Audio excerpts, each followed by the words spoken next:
Episode 77। Last episode में हमने देखा था हाइंशन ने मिलिट्री कॉन्टेस्ट में पार्टिसिपेट किया था, जहाँ पर पहला राउंड स्ट्रेंथ टेस्ट था। इस टेस्ट में हाइंशन की स्ट्रेंथ 111.1111 आई थी।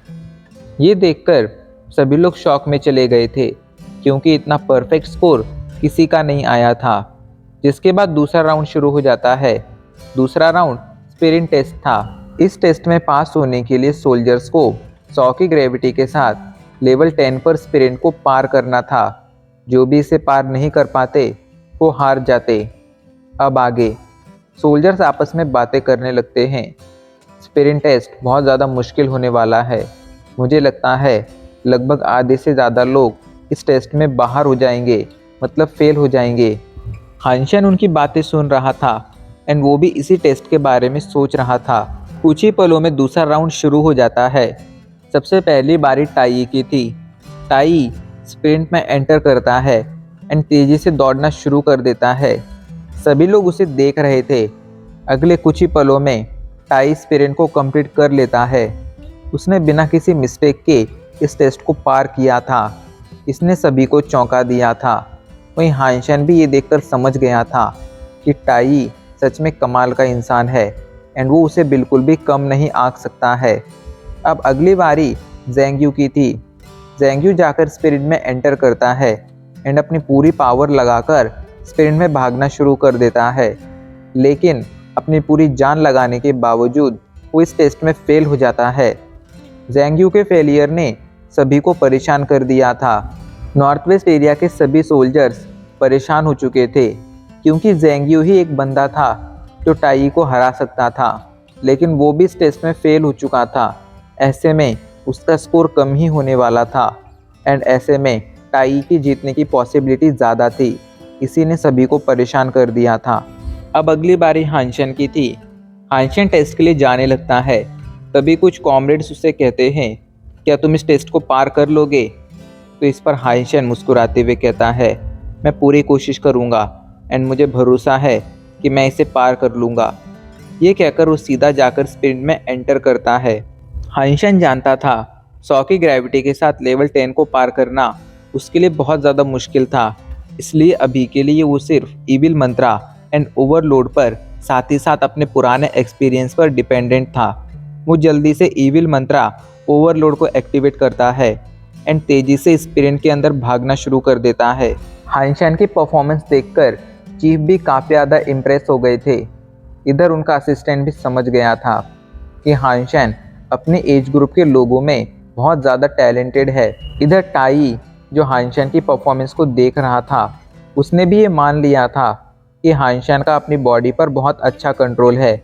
इस वजह से उस स्पिरिट में इतना अच्छा परफॉर्म कर पा रहा है। एक के बाद एक हाइंशन सभी चैलेंजेस को पार करता रहता है एंड फाइनली वो स्पिरिट को पार कर जाता है। हाइंशन की परफॉर्मेंस ने सभी को शॉक कर दिया था।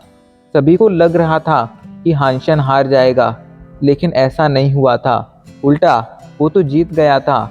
उसने टेस्ट पास कर लिया था। हाइंशन जल्दी से अब जाकर स्टेज पर खड़ा हो जाता है एंड चीफ को सैल्यूट करते हुए कहता है, चीफ, कुकिंग टीम से हाइंशन आपको ग्रीट करता है एंड आपके फर्दर इंस्ट्रक्शंस जानना चाहता है। तो इस पर चीफ उससे कहते हैं, तुम्हें ज़्यादा परेशान होने की ज़रूरत नहीं है। बस इस कॉन्टेस्ट में अपना बेस्ट दो, उतना ही काफ़ी होगा। अब तीसरा राउंड शुरू होता है। ये शूटिंग कंपटीशन था। हाइंशन इसमें भी काफ़ी अच्छा परफॉर्म करता है। जिसके बाद चौथा राउंड शुरू होता है, जिसमें उन्हें वॉर मशीन्स को असेंबल करना था। हाइंशन इसमें भी काफ़ी अच्छा परफॉर्म करता है। जिसके बाद पांचवा राउंड शुरू होता है, जिसमें उन्हें वॉर मशीन के साथ फाइट करनी थी एंड इसमें भी हाइंशन काफ़ी बेहतर परफॉर्म करता है। हाइंशन की परफॉर्मेंस सभी नॉर्थ वेस्ट एरिया के लोगों का जोश बढ़ाती जा रही थी। फाइनली फाइनल स्कोर आ चुका था। हाइंशन का स्कोर सबसे ज़्यादा था। सेकेंड टाई आया था, जिसका स्कोर हाइंशन से सिर्फ 0.2 पॉइंट्स कम था।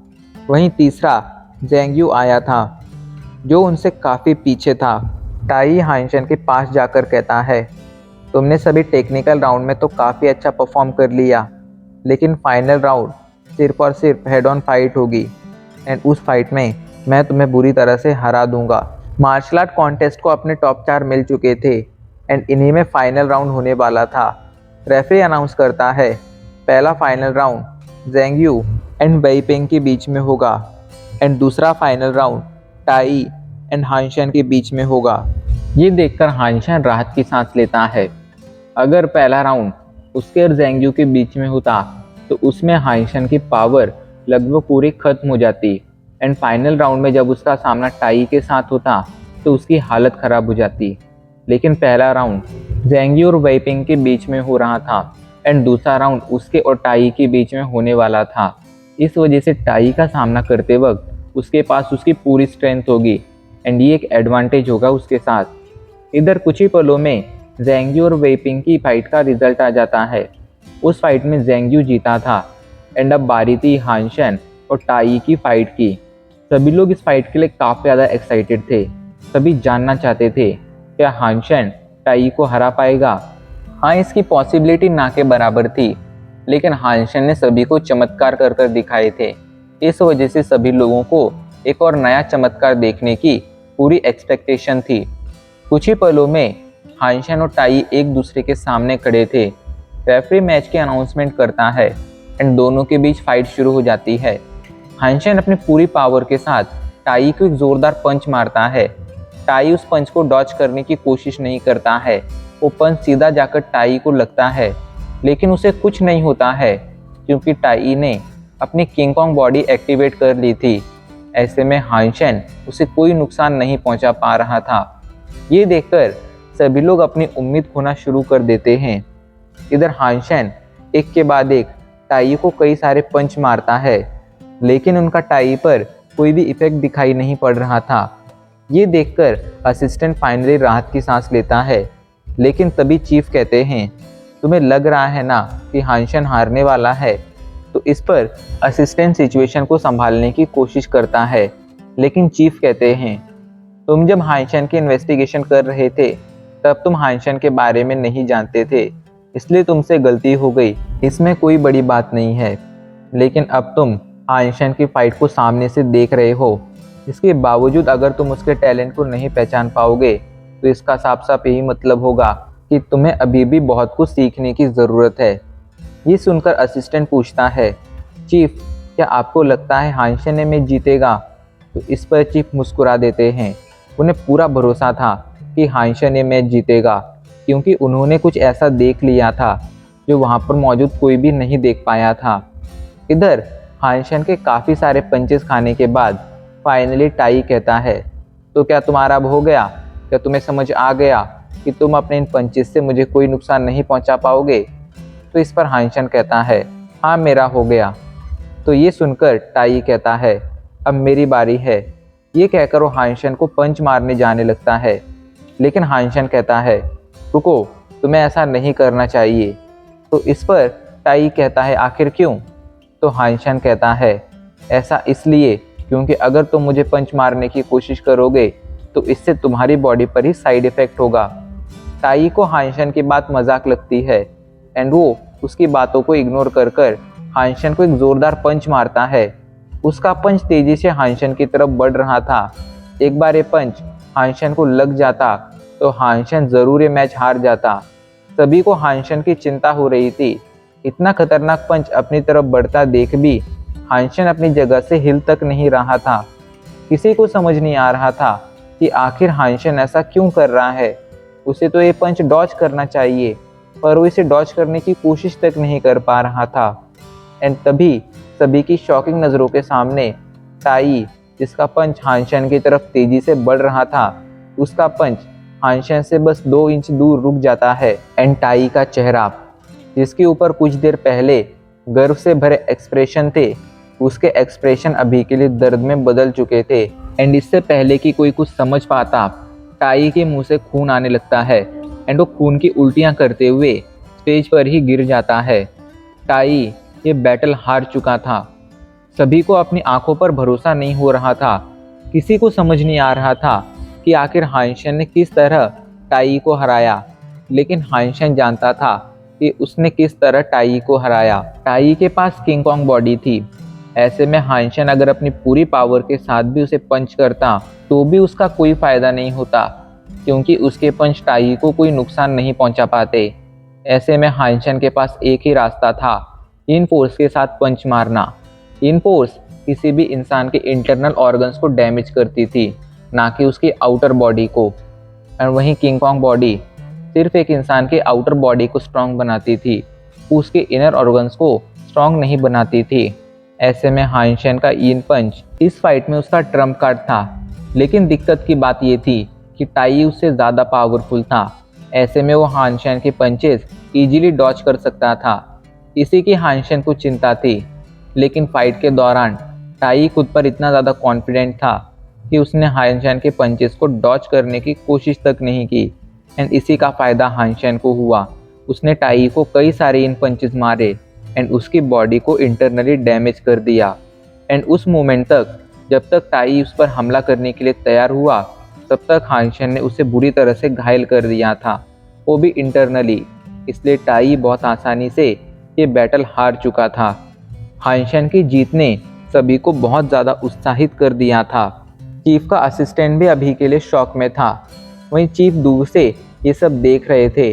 वो मुस्कुराते हुए कहते हैं, ये लड़का सच में कमाल का है। इतना यंग होने के बावजूद इसने यिनिंग ब्लास्ट में मास्टरी की है।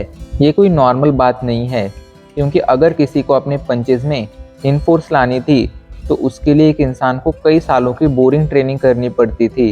एंड इस लड़के ने बिना किसी हिचकिचाहट के वो ट्रेनिंग की थी। ऐसे में ये लड़का बहुत ही कमाल का इंसान था। ये बात चीफ समझ गए थे। चीफ की बातें सुनकर उनका असिस्टेंट भी समझ गया था कि उसने हानशन को कम आंक लिया था। तभी चीफ कहीं जाने लगते हैं तो असिस्टेंट पूछता है, आप कहाँ जा रहे हैं? तो चीफ मुस्कुराते हुए कहते हैं, मैं हानशन को खुद अवार्ड देने जा रहा हूँ। ये कहकर वो वहाँ से स्टेज पर आ जाते हैं एंड हानशन को अवार्ड देते हुए कहते हैं, हानशन, हर साल एक कॉन्टेस्ट होता है एंड कोई ना कोई ये कॉन्टेस्ट जीतता है, लेकिन इस बार इस कंपटीशन को जीतना, इस कॉन्टेस्ट को जीतना बहुत ज़्यादा खास है, क्योंकि इस बार इस कंपटीशन में टाइगर ऑफ ब्लू ब्लड ने पार्टिसिपेट किया था एंड तुमने उससे कमज़ोर होने के बावजूद उसे हरा दिया है। ये एक यादगार जीत है जो हिस्ट्री में लिखी जाएगी। वो हानशन की काफ़ी ज़्यादा तारीफ़ करते हैं।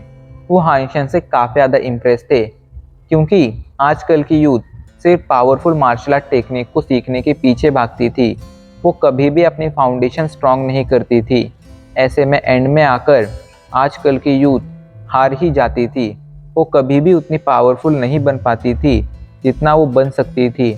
लेकिन हानशन एक एक्सेप्शन था। उसने हमेशा से ही अपनी फाउंडेशन पर काम किया था।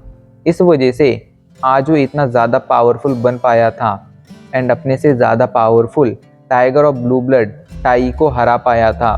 उसकी इसी चीज़ ने चीफ को काफ़ी ज़्यादा इम्प्रेस कर दिया था। इधर हमें टाई को दिखाया जाता है, जो अभी के लिए हॉस्पिटल बेड पर पड़ा हुआ था। उसकी हालत बहुत ज़्यादा ख़राब थी। तभी वो कहता है, कैप्टन सॉरी, मेरी वजह से सब कुछ ख़राब हो गया।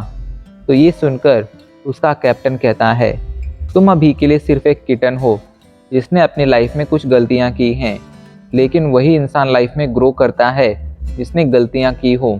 ऐसे में तुम्हारा गलती करना कोई बड़ी बात नहीं है, लेकिन हाँ, तुम्हें अपनी इस गलती से सीखना होगा एंड खुद को फ्यूचर में और ज़्यादा इम्प्रूव करना होगा।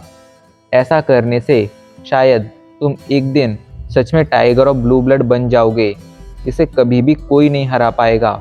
अपने चीफ की बातें सुनकर टाइगर ऑफ ब्लू ब्लड, जिसे सभी लोग सख्त मानते थे, जो कभी किसी के सामने नहीं झुका था एंड हमेशा प्राउड रहता था, वो फूट फूट कर रोने लगता है। देखने में ऐसा लग रहा था कि कोई छोटा बच्चा अपने से किसी बड़े इंसान के आगे रो रहा हो एंड अपना दुख बयां कर रहा हो। गाइज, आपको क्या लगता है, आखिर ये ब्लू ब्लड स्पेशल फोर्स का कैप्टन कौन है एंड क्या वो फ्यूचर में हानशन के लिए मुसीबतें खड़ी करेगा? कहीं वो हानशन को मारने की कोशिश तो नहीं करेगा? आपको क्या लगता है? आप कमेंट कर कर बता सकते हैं। एंड अगले एपिसोड के लिए हमारे चैनल को सब्सक्राइब कर कर इस वीडियो को लाइक कर दीजिए। एंड अब इसी के साथ हमारा ये एपिसोड आज यहीं पर ख़त्म हो जाता है।